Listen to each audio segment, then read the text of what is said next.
Assalamualaikum warahmatullahi wabarakatuh. Halo teman-teman semuanya, apa kabar? Perkenalkan, nama saya Ervinda Stuti. Saya mahasiswa sejarah IKIP Pontianak semester 4. Di sini kita akan belajar materi tentang historiografi. Apakah dari teman-teman ada yang mengetahui materi tentang historiografi? Pasti sudah tidak asing lagi ya dari sebagian teman-teman, ada juga masih belum paham tentang materi historiografi. Untuk itu mari kita belajar. Yang pertama, ada pengertian historiografi. Nah, historiografi ini berasal dari bahasa Yunani, historia, yang berarti sejarah. Sedangkan grafi yaitu tulisan.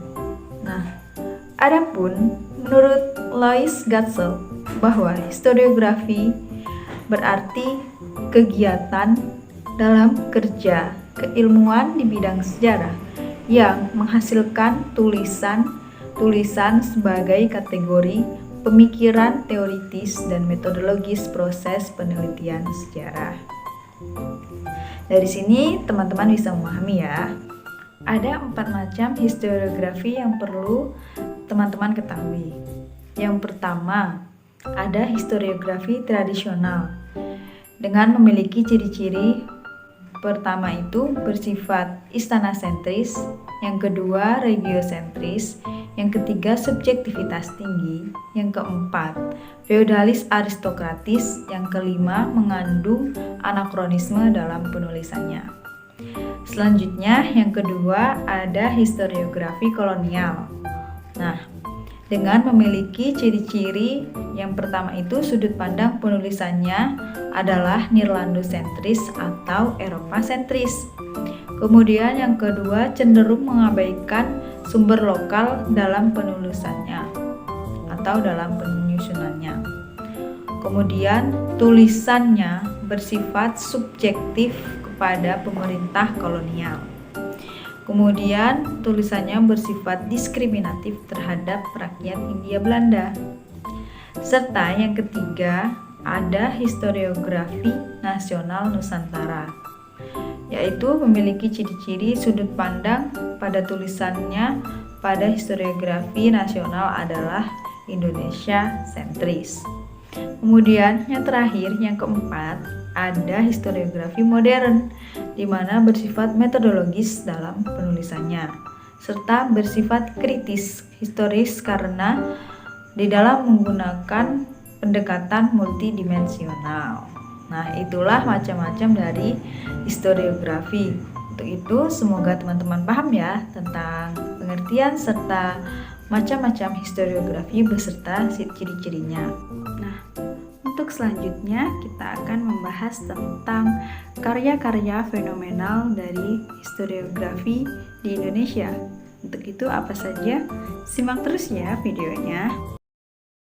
Yang pertama, karya dari Sartono Kartodirjo yang berjudul Pemberontakan Petani Banten 1888. Buku ini menjelaskan tentang pergolakan sosial petani Banten 1888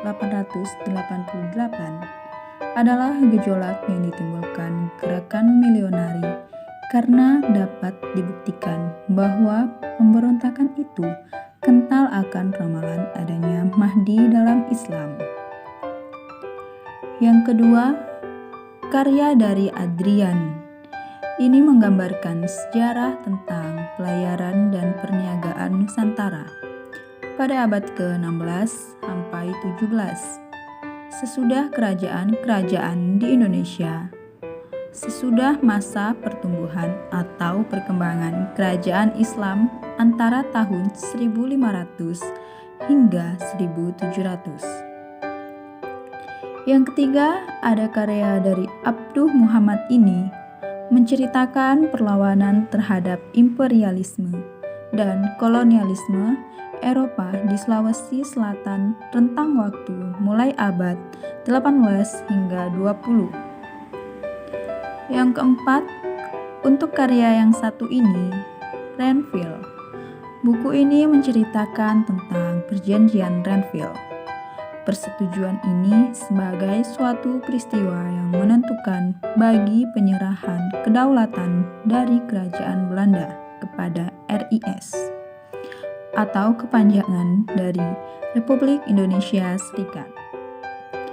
Yang kelima, yang terakhir, ada karya dari seorang Anhar ini memberi gambaran singkat tentang Konstitusi Indonesia sekaligus memberi pemahaman tentang makna strategi dari amandemen Undang-Undang Dasar 1945. Itulah karya-karya fenomenal historiografi Indonesia. Untuk itu, terima kasih kepada teman-teman yang sudah menyimak video ini. Semoga bermanfaat bagi teman-teman semuanya. Tetap semangat dalam belajar dan ambillah sisi positif dari video ini. Terima kasih saya ucapkan. Wabillahi taufiq wal hidayah. Wassalamualaikum warahmatullahi wabarakatuh.